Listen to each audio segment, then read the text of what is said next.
Mr. Baljit Singh, President of the Central Sikh Gurdwara Board, Mr. Malvinderjit Singh, Chairman of the Sikh Advisory Board, Mr. Inderjit Singh, Chairman of the Coordinating Council of Sikh Institutions. Good morning and Sat Sri Akal.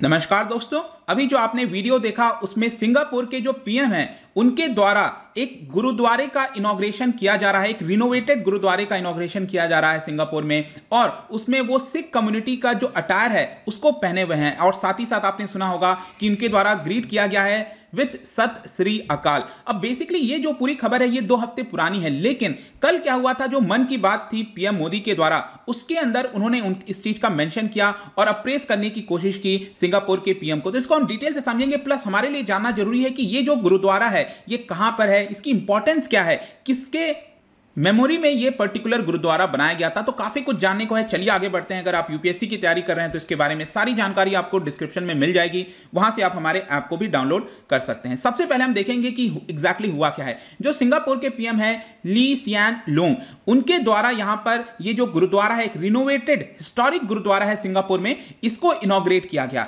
और इसी को लेकर जो prime minister Modi है उन्होंने मन की बात में इसके बारे में अप्रिशिएट किया, इस पूरे जो भी डेवलपमेंट हुआ है। और आप देख सकते हो उनके द्वारा बोला गया कि मेरे जो दोस्त हैं ली सियान लूंग, उनके द्वारा एक रिनोवेटेड सिलाट रोड गुरुद्वारा, ध्यान रखिएगा ये सिंगापुर में सिलाट रोड है, वहां पर ये गुरुद्वारा आपको देखने को मिलेगा, और उसके अंदर उन्होंने सिख टर्बन पहना हुआ था। तो बेसिकली पीएम मोदी कहना चाहते थे कि it is people to people strength between 2 countries, ये बूस्ट मिलता है उसको, पीपल टू पीपल जो कनेक्ट है, जो इनिशिएटिव है इस तरह के जो लिए जाते हैं लीडर्स के द्वारा, उसकी वजह से काफी अच्छा जो माहौल है दोनों देश के बीच में वो देखने को मिलता है। और जो कल्चरल एक्सचेंज है वो भी आपको काफी हद तक देखने को मिलेगा, क्योंकि एक बड़ी कम्युनिटी आपको पता होना चाहिए इंडियन ओरिजिन की सिंगापुर में रहती है। जहां तक ये इनॉग्रेशन की बात है, ये जुलाई के फर्स्ट वीक में किया गया था सिंगापुर पीएम के द्वारा, और इसके अंदर उन्होंने सिख कम्युनिटी को यहां पर अप्रेस किया, उसको प्रेस किया और बोला कि जो पैंडेमिक का पूरा दौरान चला था उसके अंदर जो भी प्रॉब्लम्स आई थी, डिस्ट्रप्शंस आए थे, उसको मिटिगेट करने की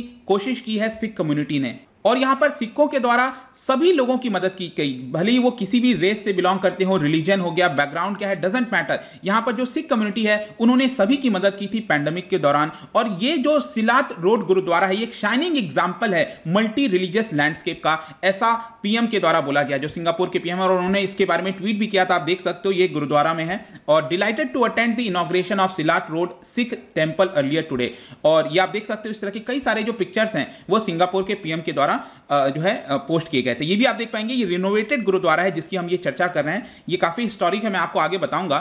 लेकिन क्या हुआ था, पैंडेमिक के दौरान एक मौका था कि इसको अच्छे तरीके से और यहां पर रिनोवेट किया जा सके। तो यहां पर जिसकी वजह से जो वर्शिपर्स हैं, काफी लोगों ने मिलकर कई सारे टेक्नोलॉजी का इस्तेमाल करते हुए, क्योंकि जो आपने देखा होगा कि यहां पर पैंडेमिक में सोशल डिस्टेंसिंग वगैरह करनी है, इस तरह की चीजों को ध्यान में रखते हुए टेक्नोलॉजी का इस्तेमाल किया गया। जैसे कि मैं आपको बताऊं तो बहुत सारे लोग गुरुद्वारा में एक तरह से इकट्ठा ना हो, इसके लिए लाइव स्ट्रीमिंग की जो सर्विसेज हैं वो यहां पर स्टार्ट की गई। और जो कोऑर्डिनेटिंग काउंसिल है सिख इंस्टीट्यूशंस का, उन्होंने एक प्रोजेक्ट चलाया जिसका नाम है प्रोजेक्ट अकाल।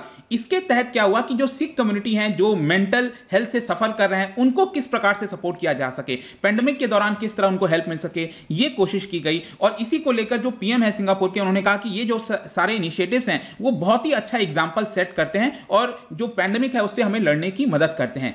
मैं आपको साथ साथ ये भी बता दूं कि रिनोवेशन के पहले यहां पर जो भी लंगर वगैरह चलाया जाता है गुरुद्वारे के अंदर, आपको पता होगा बड़ी मात्रा में लोगों को खिलाया जाता है। तो पहले 1500 लोग तक की कैपेसिटी थी, अब जो रिनोवेशन हुआ है उसमें 2000 से ज्यादा लोगों की कैपेसिटी है, ऐसा बताया जा रहा है। और काफी सेफ और कंफर्टेबल एनवायरनमेंट में यहां पर लंगर सर्व किया जाएगा। और आप देख भी सकते हो इस तरह का पिक्चर आपको देखने को मिलेगा। सिंगापुर के पीएम यहां पर लंगर वाले जो एरिया है जहां पर खाना वगैरह बनता है उसको भी वो देखने गए थे। अब हम आते हैं कि ये गुरुद्वारा क्या है, बेसिकली इसकी इंपॉर्टेंस क्या है। देखिए 1924 में इसको बिल्ड किया गया था। ये आप कह सकते हो कि सिंगापुर का one of the oldest gurdwara है, सबसे ओल्डेस्ट है, and it is dedicated to Bhai Maharaj Singh. अब ध्यान रखिएगा, भाई महाराज सिंह जो हैं वो ब्रिटिशर्स के खिलाफ लड़े थे, उन्हीं को डेडिकेट करते हुए ये गुरुद्वारा बनाया गया है। अगर आप इसकी लोकेशन भी देखना चाहते हो तो ये आप देख पाएंगे, ये सिंगापुर आपको दिख रहा होगा, आइलैंड कंट्री है, और इसके लेफ्ट साइड में ये वाला जो एरिया है ये आपका मलक्का स्टेट आ जाता है। यहां पर सिंगापुर स्टेट आपको देखने को मिलेगा, और इधर आप नदर्न साइड में इस साइड चले जाओगे तो ये आपका साउथ चाइना सी आ जाएगा, जिसको चाइना हमेशा क्लेम ही करता रहता है। और सिंगापुर आइलैंड के एकदम सदर्न साइड में यहां पर सिलट रोड सिख जो गुरुद्वारा है वो देखने को मिलेगा। अब भाई महाराज सिंह जिनके डेडिकेट करते हुए ये गुरुद्वारा बनाया गया है, मैं आपको बता दूं कि 1850s में इनको भारत से सिंगापुर भेज दिया गया था एज अ पॉलिटिकल प्रिजनर, क्योंकि ये ब्रिटिशर्स के खिलाफ लड़ रहे थे देश में रहते हुए, तो इनको यहां पर सिंगापुर भेज दिया गया प्रिजनर के तौर पर। और सेंट सोल्जर के तौर पर भी हम इनको देखते हैं। ये पहले सिख माने जाते हैं सिंगापुर के, and he died in prison itself, मतलब 1856 आते आते उनकी प्रिजन के अंदर ही सिंगापुर में यहां पर मौत हो जाती है। तो उन्हीं को डेडिकेट करते हुए बनाया गया था। और इसी को लेकर मन की बात में भी पीएम मोदी ने यहां पर बोला कि ये जो गुरुद्वारा है वो 100 साल करीब पुराना है और भाई महाराज सिंह जी ने इंडिपेंडेंस के लिए लड़ा था, और अभी हम 75 वर्ष मना रहे हैं इंडिपेंडेंस का, तो इसकी वजह से भी ये और ज्यादा खास बन जाता है।